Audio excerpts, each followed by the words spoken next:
My dear friends, welcome to my channel. Myself Gaur Bharat Kumar, working as assistant professor in the department of CSC. In today's session, we will discuss about the DDL and DML constructs in the database management systems. Actually, these two are different DBMS languages available in the database management systems. Now, let us start the session with what is the meaning of constructs. So simply constructs, that means the construction.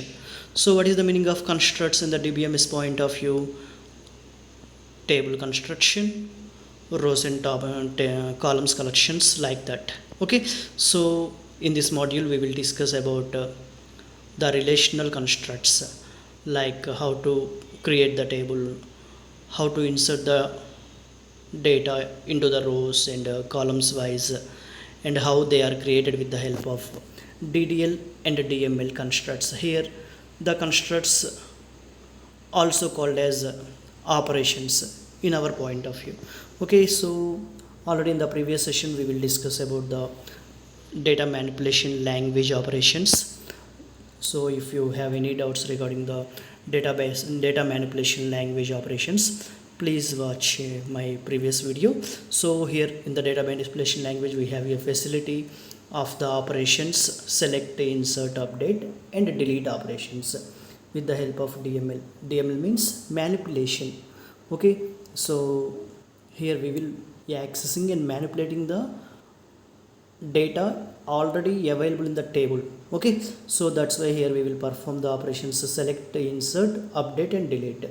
Now we will move to the DDL operations, data definition language operations.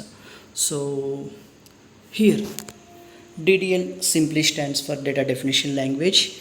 It is used to define database structure, not only to define the database structure or table structure also. Okay, so our pattern, actually it is used to create, it is helpful for to creating the schemas, tables, indexes, constraints, etc. in the database.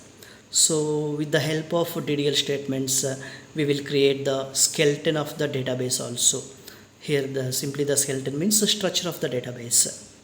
Here with the help of DDL we will store the information of metadata, like the number of tables and schemas, their names, indexes, columns in each table, constraints, like that.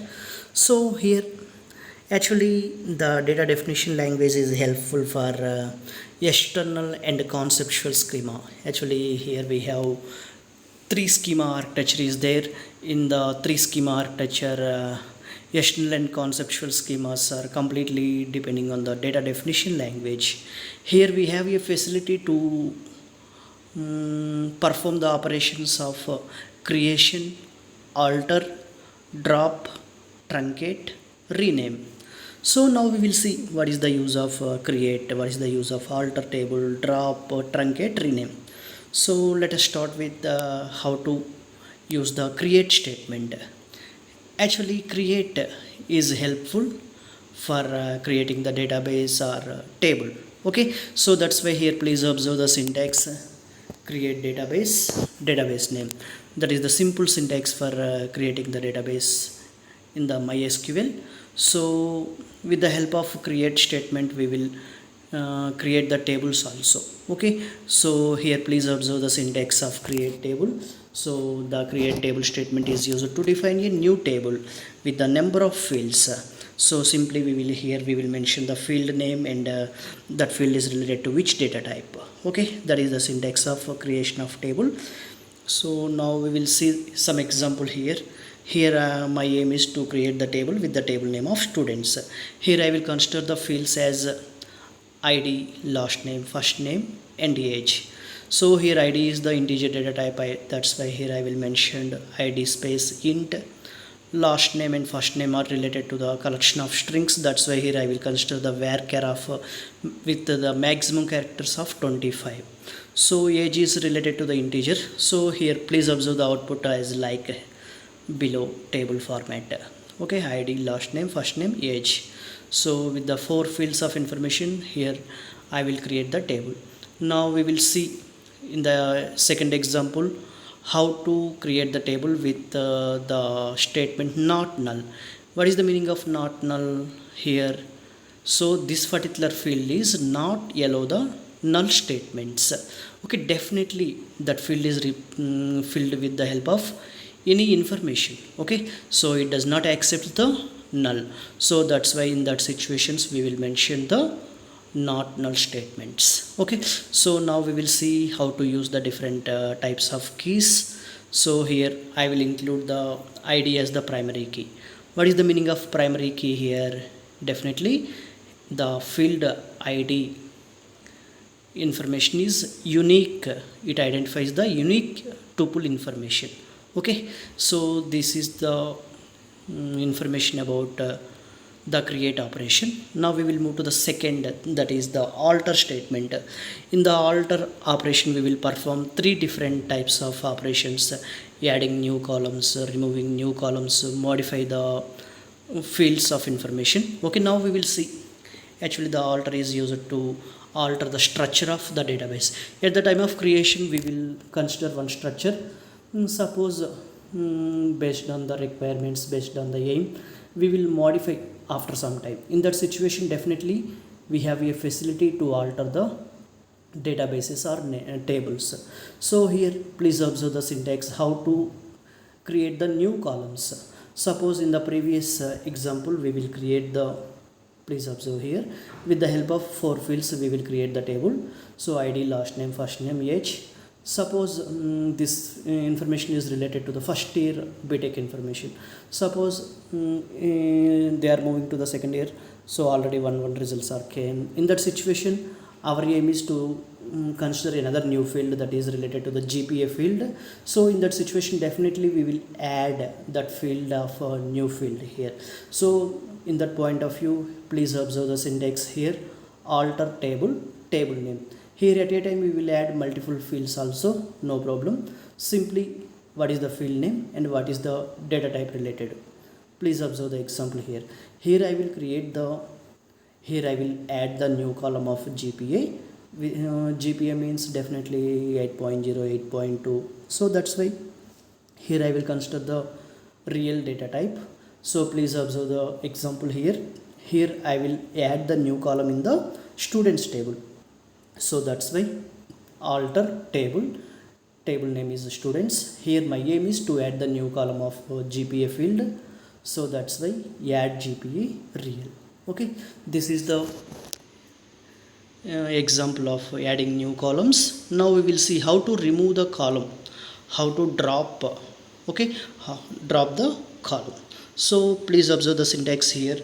Already we know how to add alter table, table name. Here my aim is to drop the particular column, so simply drop column, column name. Okay, please observe the example here: alter table, table name. Here my aim is to remove the column, so here I will remove the column of last name. Okay, that's why simply drop column last name. So please observe the previous example and this example. In the previous example we have 5 different types of fields are available here: id, last name, first name, age, GPA. So now I will drop the last name. That's why only 4 fields of information is available. Okay, I hope all of you understand my point.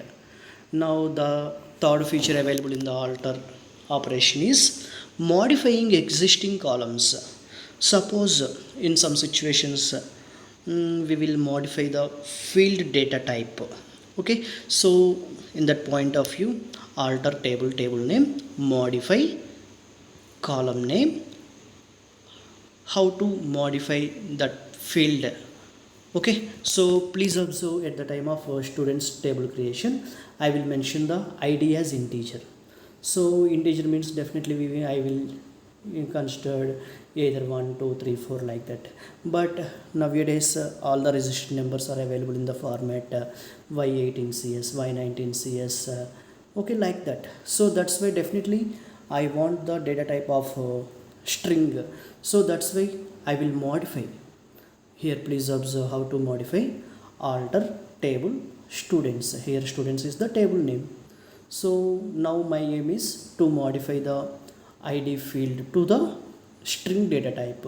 So please consider the modify id varchar 2 of 15, that is the data type.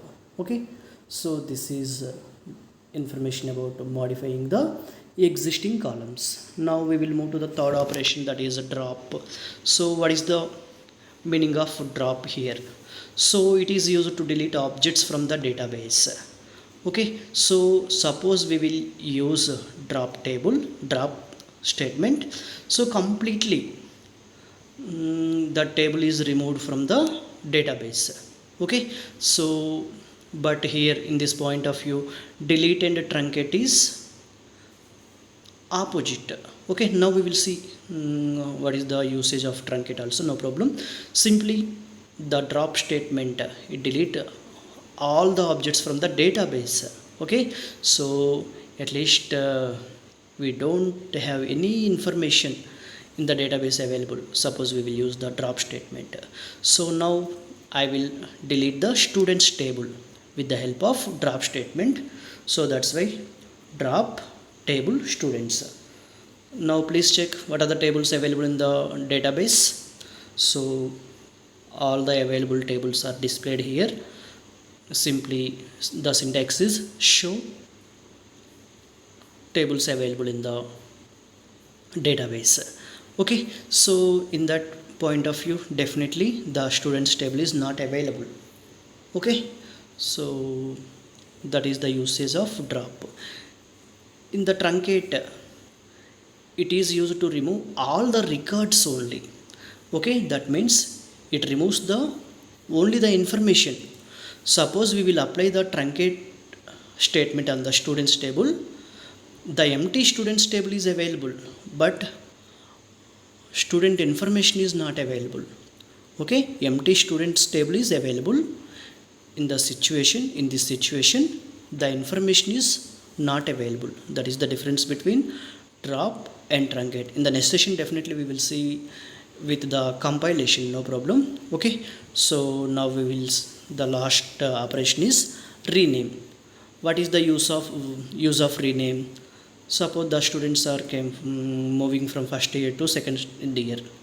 So at the time of first year, the students table name is first year students. So after 1 year they will move from first year to second year. In that situation definitely we will change the table name first year to second year.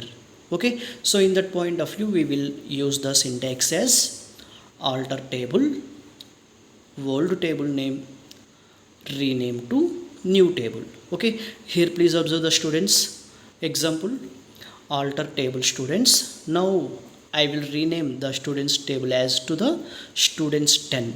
Okay, so I hope all of you understand all the operations of DDL statements. In the next session definitely we will execute all these 5 operations. Okay, thank you very much for listening. Thank you very much for your patience. Thank you.